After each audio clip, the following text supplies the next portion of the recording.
बात करते हैं माफिया अतीक अशरफ से। आज पूछताछ लगातार रास्ते ही जारी है। प्रयागराज के धूमनगंज थाने में ये पूछताछ चल रही है।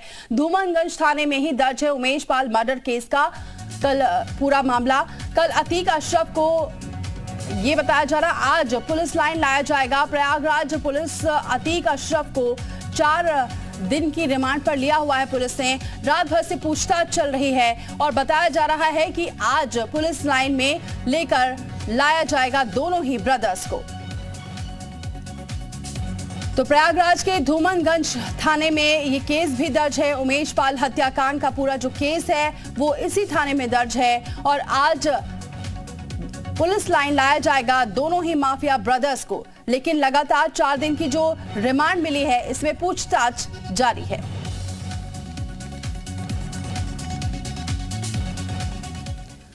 अब हम आपको उस जगह की एक्सक्लूसिव तस्वीरें दिखाते हैं जहां पुलिस लाइन में अतीक और अशरफ से पूछताछ हो रही है। पुलिस लाइन का ये वही कमरा है जहां अतीक अशरफ से सवाल जवाब किए जाएंगे। तो 2 तस्वीरें आपके सामने हैं जहां पर सवाल जवाब किए जा रहे हैं और पूछताछ जारी है। तो रिमांड पर लिया गया है माफिया ब्रदर्स को और यहीं पर ये पूछताछ जारी है।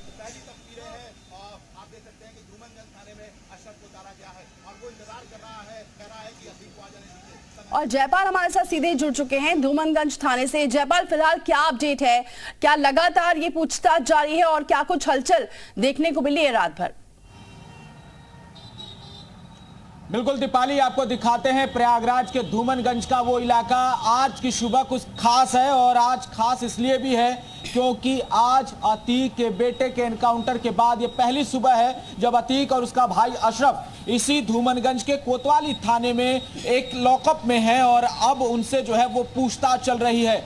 पुलिस रिमांड का ये पहला दिन है और पहले दिन ही पुलिस ने पूछताछ के लिए देर रात ही जो अतीक अहमद है और उसके भाई अशरफ है उसको यहाँ थाने पर रात में तकरीबन 10:30 बजे यहाँ पर लाकर पूछताछ शुरू कर दी है और लगातार ये पूछताछ जो है वो जारी है। कहा यह जा रहा है कि अपने बेटे के एनकाउंटर में मौत से अतीक सदमे में है और कई बार जो है वो सवालों के जवाब देने से भी बच रहा है क्योंकि कहा यह जा रहा है कि उसकी तबीयत नासाज नजर आ रही है। दरअसल दीपाली, आपको बताएं कि ये जो धूमनगंज का पुलिस थाना है वहां पर एक ही लॉकअप है और दोनों भाई अशरफ और अतीक उसी एक लॉकअप में बंद हैं और उनसे एक साथ पूछताछ की जा रही है। और इसके साथ ये भी कहा जा रहा है कि अशरफ और अतीक दोनों एक दूसरे से बातचीत भी कर रहे हैं। बातचीत ये भी चल रही है कि आखिर उन्हें अंतिम संस्कार में शामिल होने दिया जाएगा या नहीं। हालांकि अतीक ने जरूर ये इच्छा जताई है कि उसे अपने बेटे के अंतिम संस्कार में शामिल होने दिया जाए और यही बगल के धूमनगंज का जो कसारी मसारी कब्रिस्तान है वहीं पर उसके बेटे का देर शाम अंतिम संस्कार किया जा सकता है। और दीपाली, एक खबर जो सूत्रों के हवाले से आ रही है वो ये कि शायद शाइस्ता परवीन भी उसी कब्रिस्तान पर पहुंच सकती है, पुलिस के सामने सरेंडर भी कर सकती है। ये बड़ी खबर सामने निकल कर आ रही है लेकिन देखना होगा शाम को। अब जब तो जयपाल, क्या कुछ ये जानकारी मिल पाई है कि परमिशन मिली है? देखिए, परमिशन तो दीपाली अभी नहीं मिली है लेकिन अब तक जो अतीक से पूछताछ पुलिस कर रही है इस मामले में जो है वो सूत्रों के हवाले से ये निकलकर सामने आ रहा है कि अतीक ने उन सवालों के जवाब देने से साफ तौर पर इनकार किया है जिसको लेकर पुलिस ने कोर्ट से रिमांड मांगी है 4 दिनों की, जिसमें यह कहा गया है कि अतीक के आईएसआई और लश्कर से संबंध हैं और उन्होंने ड्रोन के जरिए हथियारों का एक जखीरा है वो इकट्ठा किया हुआ है और पाकिस्तान से जो हथियारों का जखीरा इकट्ठा किया जाता था वो वाया नेपाल के रास्ते होता था और ये पूरा जो कारोबार है उसमें अतीक और उसके और भी कई सहयोगी शामिल हैं। तो ये जो पूछताछ है वो बड़ी अहम पूछताछ होगी और इसमें जो सामने निकल कर आएगा वो काफी ज्यादा मायने रखता है कि अतीक और उसका जो पूरा नेटवर्क है वो कहां तक फैला हुआ है। क्योंकि कहा जा रहा है कि अतीक के इतने पैर हैं कि एक पैर टूट भी जाए तो भी कोई फर्क नहीं पड़ता और अतीक को अगर मौका मिले तो एक बार फिर से वो अपना नेटवर्क खड़ा कर सकता है। हालांकि अभी अतीक सदमे में है, उसका बेटा मारा गया है और अभी भी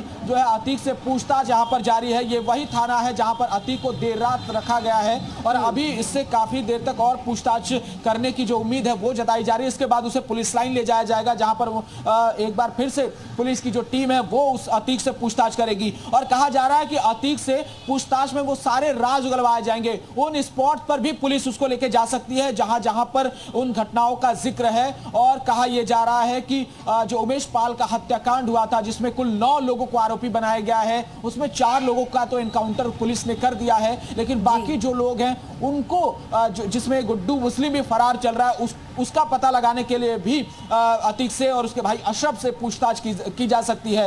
और यह भी कहा जा रहा है कि जिस तरह से उसके ऊपर ISI और लश्कर से संबंध होने का जो एक तरह यानी जो तमाम सवाल है वो किए जा रहे हैं। जयपाल, और क्या जानकारी मिल रही है? क्या दोनों लोगों को साथ में बैठाकर ही पूछताछ की जा रही है या फिर धूमनगंज थाने में अलग अलग जगह से पूछताछ की जा रही है? किस तरीके की जानकारी मिल रही है?